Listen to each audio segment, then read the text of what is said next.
বন্ধুরা, আমি আলুর দম বসিয়েছি। দেখো, আমি আলুটাকে আগে ভেজে নেব ভালো করে। তার জন্য আলুটা একটু হলুদ দিয়ে বসিয়ে দিয়েছি। ভাজিয়ে ভেজে নেব, ভেজে তুলে নিয়ে তারপরে করবো। তোমরা দেখতে থাকো। আমি আলুটার মধ্যে মশলা দেবো, পোস্ত বাটা আর কাজু বাদাম। আজকে আমার বাড়ি নন্দ উৎসব, তার জন্য আমি একটু রান্নাবান্না করছি, কিছু ভাজা করে নিয়েছি। আর এবার আলুর দমের জন্য আলুটা ভেজে নিচ্ছি।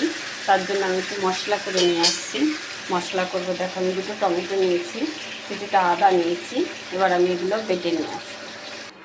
আলুগুলো ভেজে তুলে নিয়েছি, সুন্দর করে লাল করে ভেজে তুলে নিয়েছি। এবার এই তেলের মধ্যে আমি ফোড়ন দেবো তেজপাতা আর গোটা এলাচ, 3টে এলাচ দিয়েছি, 2টো লবঙ্গ দিয়েছি আর একটু দারচিনি দিয়েছি। এবার ভালো করে আমি এটাকে ভেজে নেব।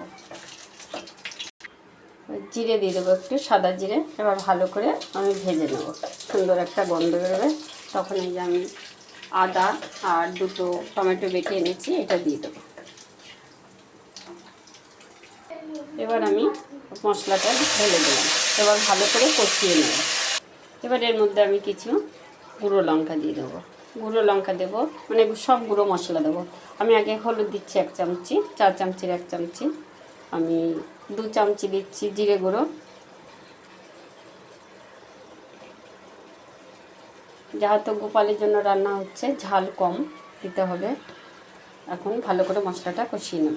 মশলাটা মোটামুটি কষানো হয়ে গেছে। এবার আমি দই 2 চামচি আমি দই মিক্সিতেই ঘুরিয়ে নিয়ে এসেছি। এবার দইটা দিয়ে এবার আমরা একটু কষিয়ে নেব। গ্যাসটা অবশ্যই কমিয়ে দিতে হবে, নাহলে দইটা কেটে যাবে। মশলাটা কষানো হয়ে গেছে। এবার আমি আলুগুলো দিয়ে ভালো করে কষিয়ে নেব। স্বাদ অনুযায়ী নুন আর একটু মিষ্টি দিয়েছি, কেননা যেহেতু দই দিয়েছি, দই টমেটো ব্যালেন্সটা করবে।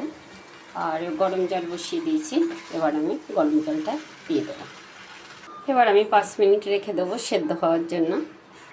আমার আলুর দমটা হয়ে গেছে। আমি এবার 1 চামচি গরম মশলা নিয়ে নিয়েছি, এবার দিয়ে দেবো। এবার নামিয়ে নেব। আমার আলুর দমটা হয়ে গেছে। কেমন লাগলো তোমাদের তোমরা কমেন্ট করো। আমার চ্যানেলটাকে সাবস্ক্রাইব করো, লাইক করো, শেয়ার করো। আজকে এইগুলো সব গোপালের উপলক্ষে।